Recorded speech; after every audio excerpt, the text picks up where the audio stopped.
KCCI's team of political experts. Tonight we have Drake University professor and longtime KCCI political analyst, our good friend Dennis Goldford. Also with us is entrepreneur and attorney Jeff Link. He is our Democratic analyst. And David Oman, the former chief of staff to Governors Terry Branstad and Robert Ray, is our Republican analyst tonight. The big story is, of course, the presidential election. Republican incumbent Donald Trump is being challenged by the Democratic nominee, former Vice President Joe Biden.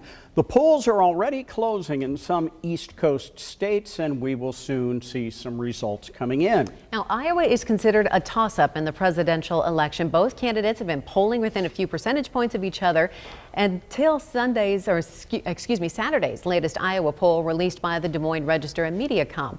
With just days to the election, the poll showed President Trump with 48% support over Joe Biden's 41%. Iowa went red for President Trump in 2016 after voting for Democratic President Barack Obama in 2008 and 2012.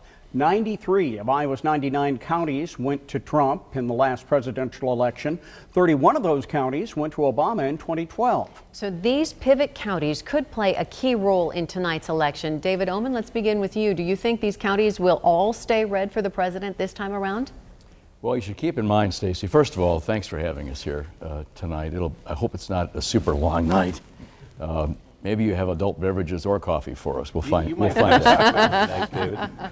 I may take that. Look, we have seen a record turnout with the absentee, a record response from the absentee ballots, and also probably we'll see a record turnout tonight. The question was about the counties. Polk County is unquestionably going to be a big Democratic county. It always is. What happened in 2018 was that Governor Reynolds had 98 other counties to find some votes and come over the top and win that race. If Donald Trump is going to win this race, he'll have to do the same thing.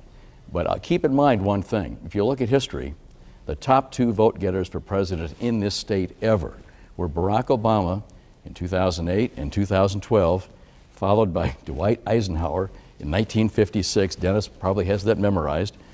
The fourth highest vote getter ever, completely unpredictable at the time, was Donald Trump. So I wouldn't count him out yet. Okay, Jeff, if there are counties among those 31 that you hope to flip back, which might they be?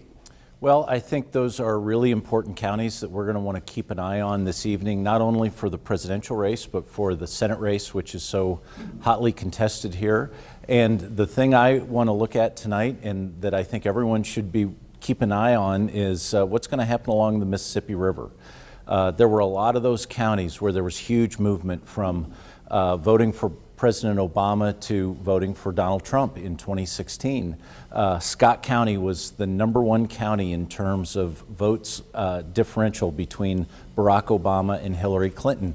She got 10,000 less votes in Scott County than Barack Obama did.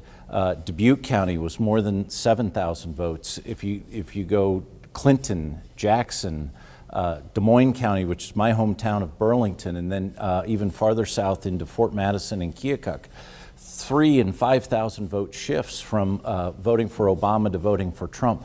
Those are going to be the really key areas to watch. There's been a lot of speculation that Democrats have just done poorly in Northwest Iowa, and that's the problem. But really, if you look at 2016 and 2018 and what we're going to look at tonight, let's watch those Mississippi River counties and let's watch northeastern Iowa. All right, and now we want to bring in Dennis Goldford. Dennis, Iowa wasn't always considered a swing state for this election cycle. So what's changed? From 1988 through 2012, Iowa voted Democratic for president every cycle except for 2004. That's when the Bush-Cheney people sent people out, especially from Northwest Iowa, to increase the turnout in that Republican heartland up there. So it was quite striking when Iowa shifted Republican by a big margin, 9 points. President Trump, or then candidate Donald Trump, won Iowa in 2016. The Trump election, I would argue, in many ways represents the revenge, if you will, of rural and small town America over urban America. And rural and small town areas have suffered. We know how much population has decreased in a lot of our more rural counties. And they're angry and upset about the course of social and economic and cultural change. So you had that big shift of President Trump, now President Trump. You also had, of course, Republican governors. We had Joni Ernst take over Tom Harkin's seat, so you had Republicans in both Senate seats. And we started to look more Republican. The question we're often asked, of course, now is Iowa still a purple state, or is it increasingly a red state? We may find out more about that tonight.